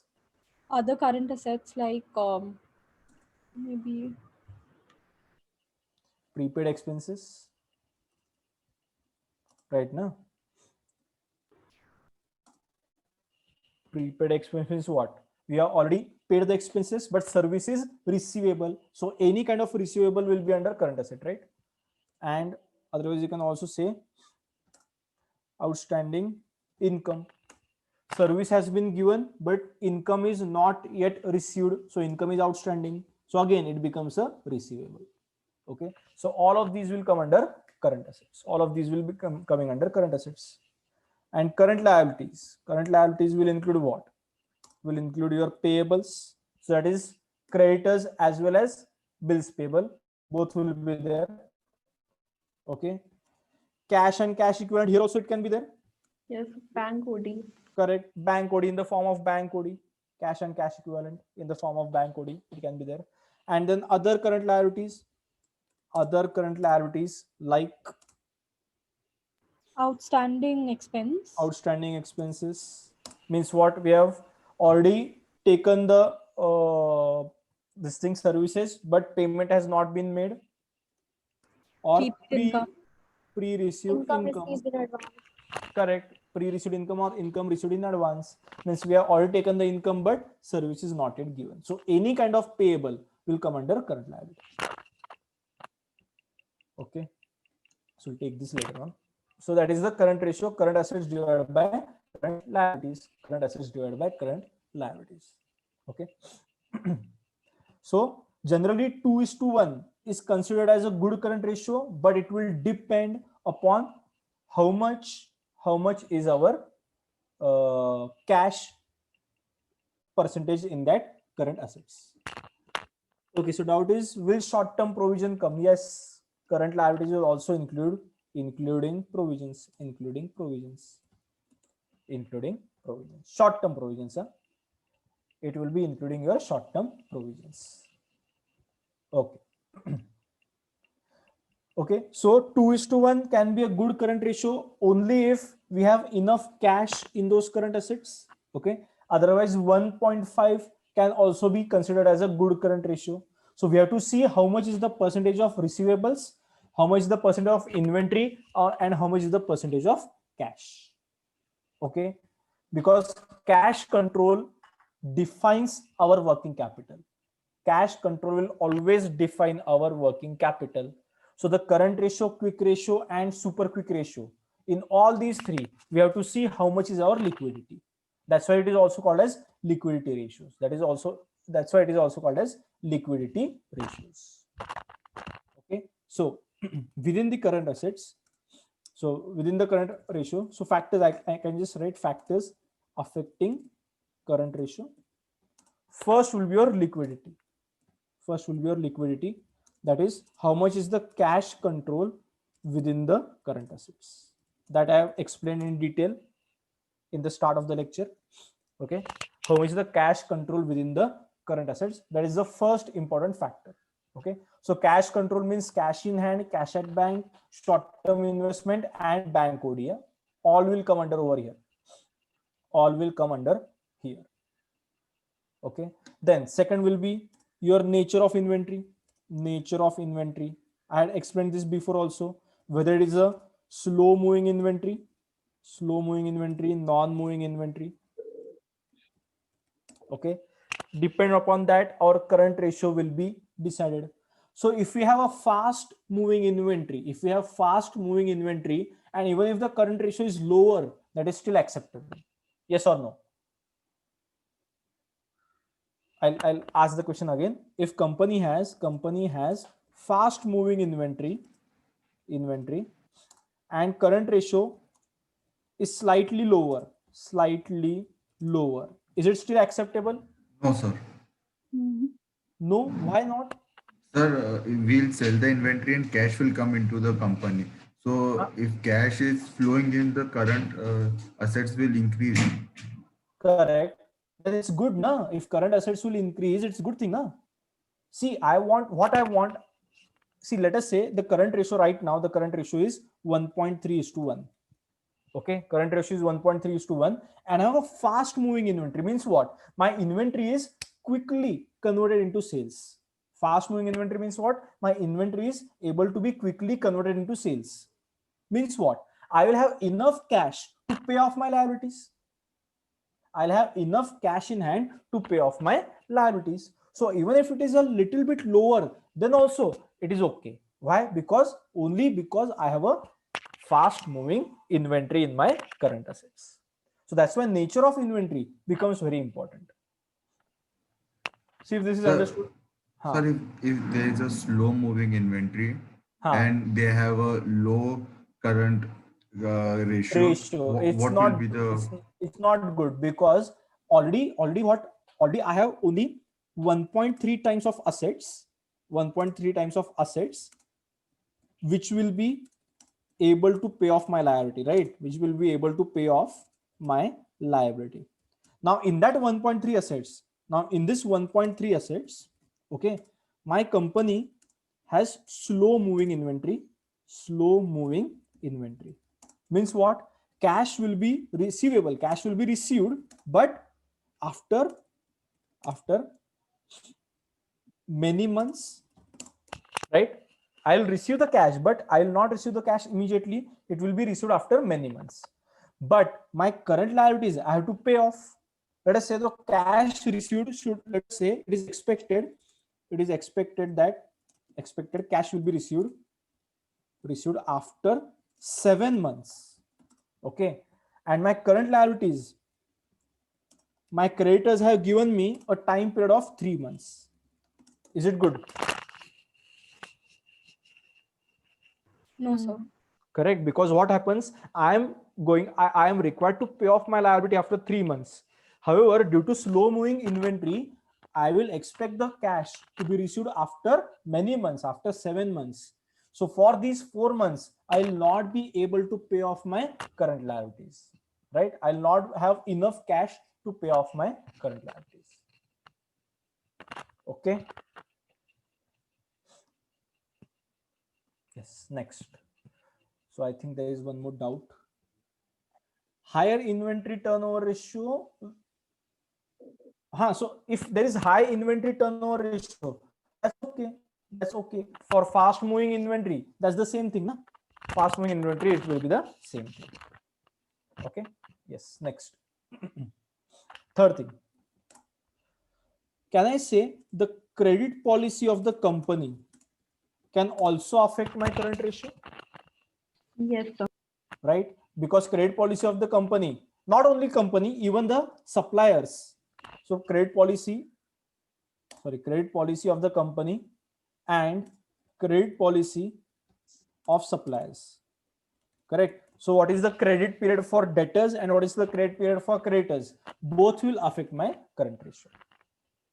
Okay. So if the credit period for debtors, that is the credit period for receivables, is very high, what happens? We will receive the money like very late. We will receive the money late and we will not be able to pay off the liability. Will not be able to pay off our liability. Okay. Is this clear to everyone? So, and similarly, if the credit policy of suppliers is very low, then also there is a problem. Supplier has only given me credit policy of 15 days. Means what? My liabilities are supposed to be paid off in 15 days. Okay. Again, I'll have to bring my cash from somewhere. So if I don't have enough credit period, so let us say debtors period is 3 months. Okay. And creditors period is, let us say, 1 month. Okay. Then again it will affect, because I'll have to manage my cash from somewhere within 1 month to pay off my creditors.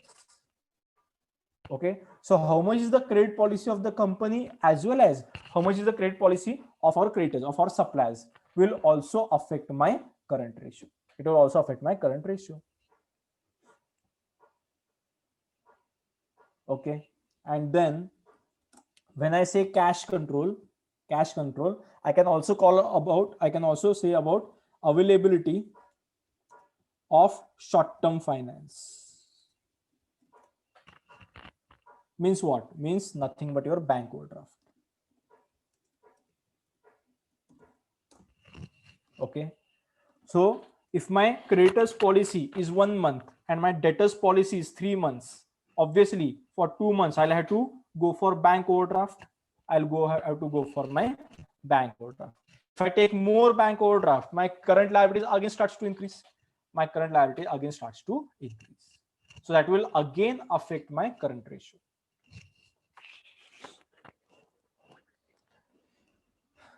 See if this is clear. Yes, sir.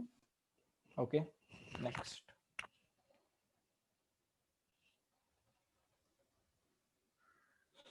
So here I can say percentage of cash within the current assets,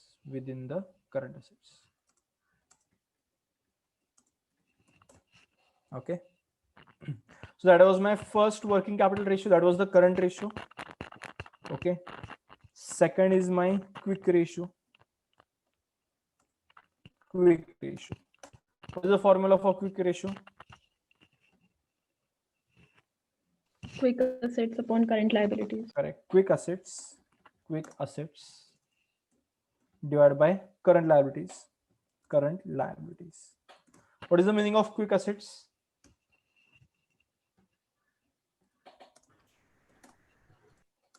The current assets minus inventory. Correct. Where cash payment period is certain. So debtors, I know debtors are going to pay. I know after what period they are going to pay. Correct. There can be bad debts in debtors, but at least I know that within 3 months I will understand how much cash I can receive from debtors. But that is not the case with inventory, right? In inventory, you will never know in which month I will be able to sell off my inventory. Okay, so whether it is a fast moving, slow moving, or non-moving, I cannot know the period of my inventory. Okay, so quick assets includes only those current assets where cash payment period is certain. So that's why quick assets will be equal to current assets apart from the inventory. Okay, that will give me my quick assets, and current liabilities remain the same. The concept of current liabilities remain the same. Okay, so your analysis concepts will still remain the same. Analysis concepts will still remain the same. Is this clear? Next. Third is your super quick ratio. It is not given in your study text, but still we'll look at it. Super quick ratio is your super quick assets upon current liabilities. Okay, so what is a super quick asset? Assets which can be immediately converted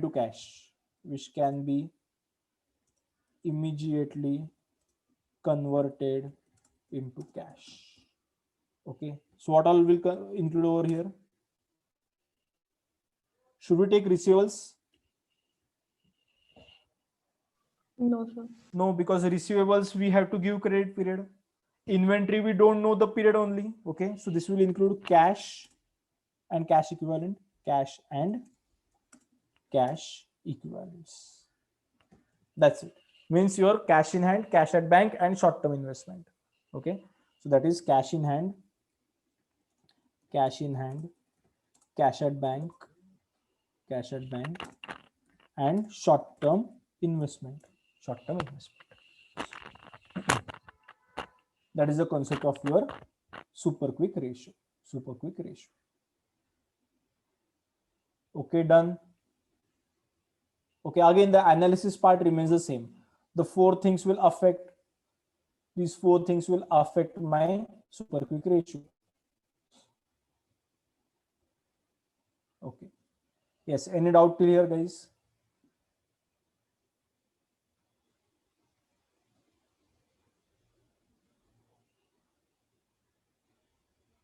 So whenever we try the analysis for like working capital, and if you found like separate ratios for current ratio and quick ratio, all the analysis will come in one point only. You can do it in one point.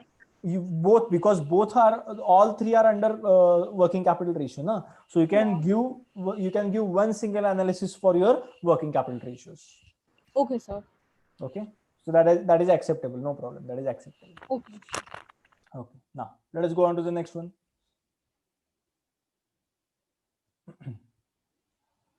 So that is our liquidity ratios. Okay. So this is your short-term liquidity. Yeah? This is the short-term liquidity ratio.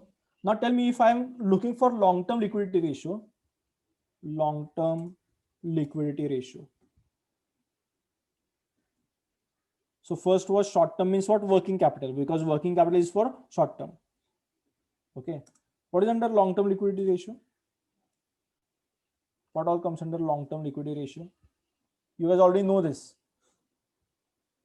Debt to capital. Correct. Debt equity ratio. Debt equity ratio. Okay. So debt equity ratio. Okay. What is the debt equity ratio? Debt upon equity. Debt upon equity. Debt upon equity. Okay. So debt means what and equity means what? Here debt means what all things, and equity means what all things. So in debt, only the long-term borrowings will be included. So that is debentures, then loans, bonds, right? And should we take preference share capital? So that will come in equity. That will come in equity. Okay. So equity will be your equity share capital, reserves and surplus, and preference share capital. Is it correct? Is this correct formula? That depends if you are going for gearing or you are not going for gearing. Okay. So debt equity ratio without gearing. This is the formula for debt equity ratio without gearing. Gearing means what? Any fixed payments will come under the part of debt. Gearing means any fixed payment will always come under the part of debt.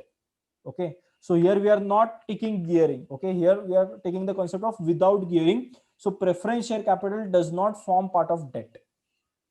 Okay. So this is the correct formula. But if we have asked debt equity ratio, okay, with gearing, or also known as what? Also known as capital gearing ratio. Okay. That time formula remains same, debt by equity. Okay. The only concept is debt will now include debentures, loans, bonds, and even preference share capital. All fixed payment, whichever capital has fixed payment will go under debt. Preference share capital has fixed payment, right? Preference share capital do not have fluctuating dividend. Preference share capital have fixed dividend. So they will also come under debt, and equity will only have equity share capital and reserves and surplus. So if you understood these two, the difference between gearing, the concept of gearing.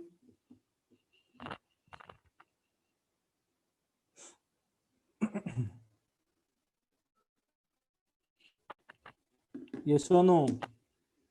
Yes, sir. Okay.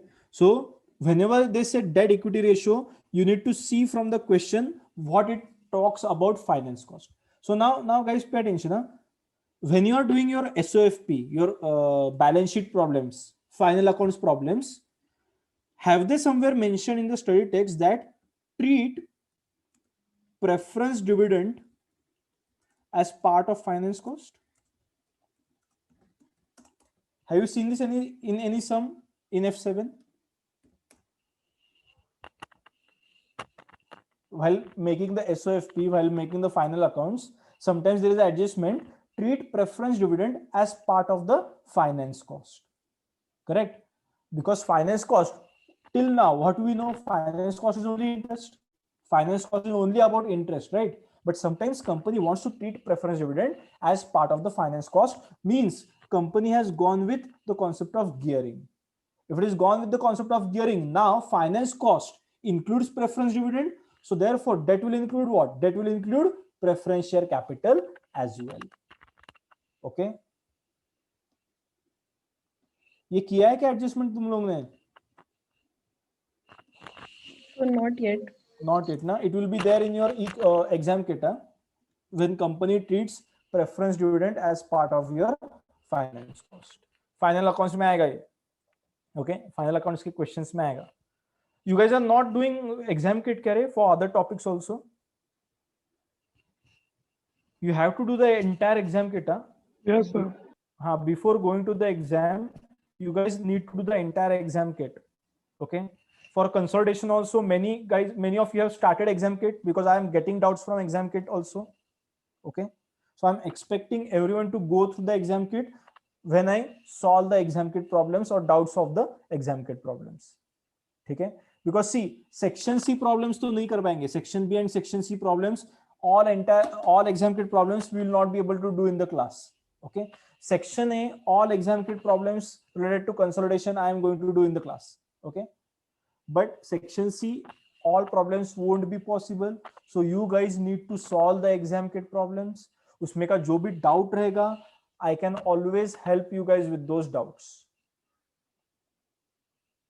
Okay. Yes. Yes, sir. Okay. So next. Sir, in the preference shares, do we have to make a distinction between redeemable and irredeemable? Doesn't matter. Because all preference shares will be, see, if it is convertible and non-convertible, that is a different issue, right? Did you mean convertible and non-convertible?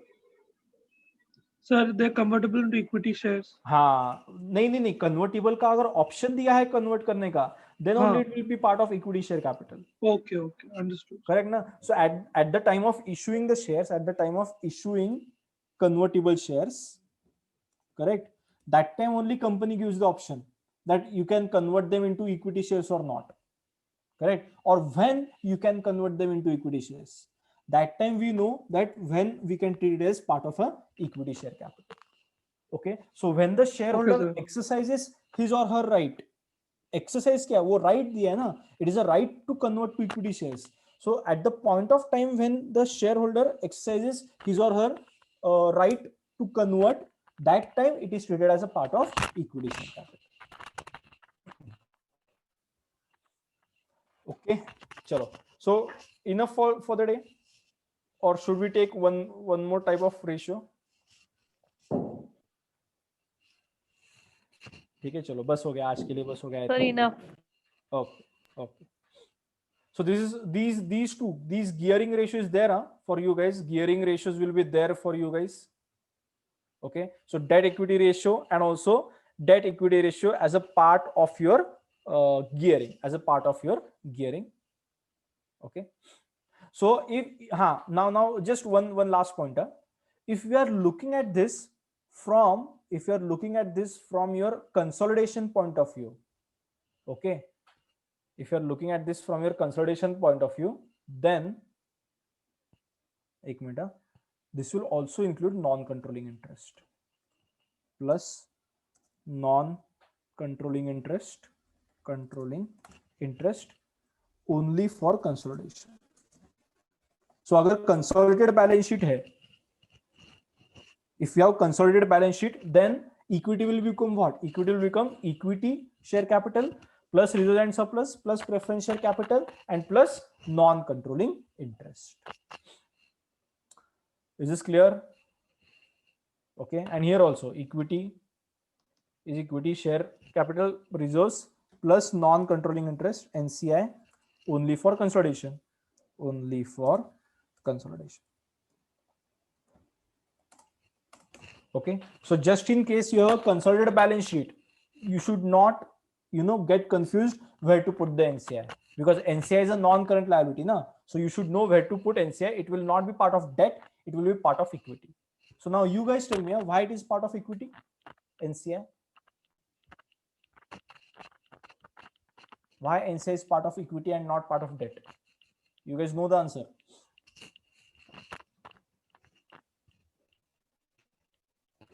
It is a form of capital, but not owned by us. That's it. Correct. Consolidation is only from acquisition of what? Of only equity shares, right? Consolidation is acquisition of only equity shares and not preference shares. Correct. So any capital or any NCI related to consolidation will be part of your equity and not part of your debt. It will be part of equity and not part of debt. Okay. So that covers our debt equity ratio. So debt equity ratio without gearing and with gearing. Okay, debt equity ratio without gearing and with gearing. Okay, and due to debt equity ratio, there arises one more ratio called as your interest coverage ratio. That is the last part for the day. Okay, so just because of debt equity, just because of your finance cost, okay, there is one more coverage ratio that comes is your interest coverage ratio.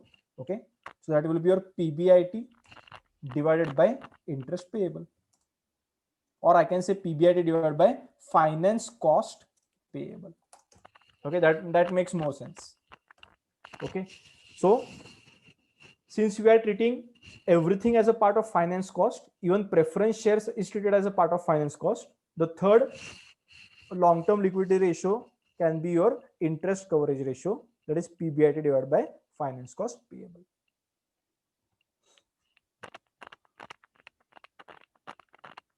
Okay, so these are my long-term financial stability ratios. Long-term financial stability ratios. ठीक, चलो आज के लिए इतना ही करते हैं. Enough for the day. So tomorrow we'll start with some, I think 4-5 ratios are remaining. We'll start with those, and then we'll do one entire problem on your interpretation of financial ratios, how to do the interpretation. Okay. Thank you, sir. Okay, no problem. Thank you, sir. Achha, just one more thing. If interest coverage ratio is this formula, tell me what will be dividend coverage ratio?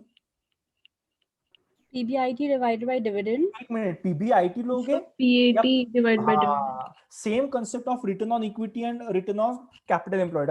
Same logic. So just like, so similarly, your dividend coverage ratio बोला मैंने, dividend coverage ratio बोला. So dividend मतलब equity shareholders का. So हमेशा याद रखो, अगर total capital के लिए तुम लोग, if you are taking for the entire capital, it will be PBIT always, and if you are taking only for equity, okay, it will be profit after tax. So it will be PAT divided by dividend. It will be PAT divided by dividend. That is your dividend coverage ratio. ठीक है, चलो हो गया अभी आज का खत्म. I'll end the meeting now, and I'll upload this on the Google Drive, so you can have this Excel sheet on the Google Drive. Okay, sir. Thank you. Yeah. Thank you, sir.